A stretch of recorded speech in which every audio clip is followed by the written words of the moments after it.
Tā, tad mēs esam pie vecās teksasiešu mājas. Sieviete, kas dzīvoja 19.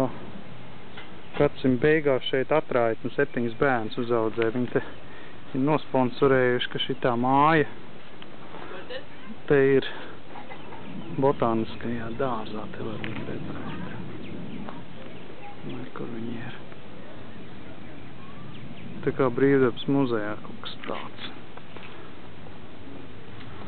Apstīsimies, kas tur ir pagalmā iekšā arī.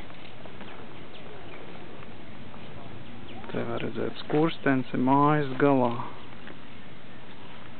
Nu, iesim pagalmā, apstīsimies šitā vecā teksasiešu māja. Tāda viņa ir. Kur ir pagalms. Šitas laikam ir šķūnis. Tāds pagalms.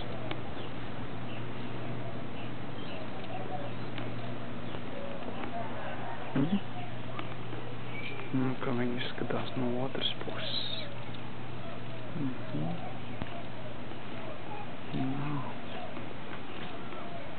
Pusā ir vilnas. Nu. Tā ir.